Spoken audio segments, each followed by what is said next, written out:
Welcome to the Spoiler Zone. Today, we're diving into one of the most legendary superhero films of all time, The Dark Knight. A movie that didn't just redefine Batman, but reshaped the entire superhero genre. No fluff, no nonsense, just cold, hard facts. So, let's get started. Released in 2008, The Dark Knight was the second film in a groundbreaking trilogy that took the Caped Crusader to new heights. Unlike previous versions of the character, this film leaned heavily into realism, stripping away the supernatural elements often found in superhero films. It was directed by a visionary filmmaker known for his love of practical effects and mind-bending storytelling. One of the biggest talking points of this movie? The portrayal of its legendary villain. Instead of a campy, over-the-top character, this version of the Joker was terrifyingly grounded, a true agent of chaos.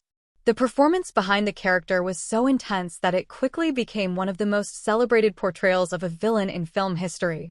The dedication to the role was evident, with countless hours spent developing the Joker's unsettling mannerisms, voice, and unpredictable behavior. Unlike many modern action films that rely heavily on CGI, The Dark Knight took a different approach. The iconic scene where an 18-wheeler flips completely upside down? 100% real. That wasn't a miniature or CGI, it was a full-scale truck, flipped in a practical stunt. The same goes for the massive explosion that takes place at a hospital. The entire sequence was shot practically, with precise planning to ensure everything happened in one take. This film also made history as the first major Hollywood blockbuster to use IMAX cameras for key sequences. That's why certain shots in the film look so incredibly crisp and cinematic. But filming in IMAX wasn't easy.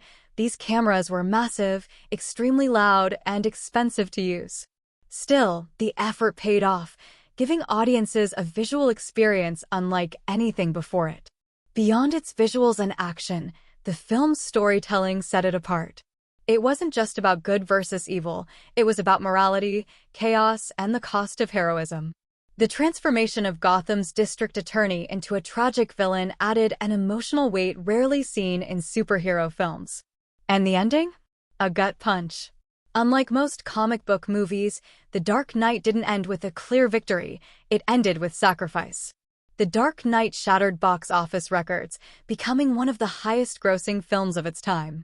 It also became the first superhero movie to win major industry awards outside of just visual effects.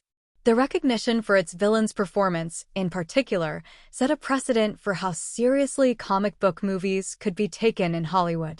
Even today, The Dark Knight remains one of the most influential films in cinema. Its dark, realistic approach inspired an entire wave of gritty superhero films. Without this movie, we might not have seen the rise of more serious comic book adaptations that followed. So, what do you think? Is The Dark Knight the greatest superhero movie of all time? Let us know in the comments. And if you love deep dives into legendary films, don't forget to like and subscribe to the Spoiler Zone. Until next time, stay cinematic.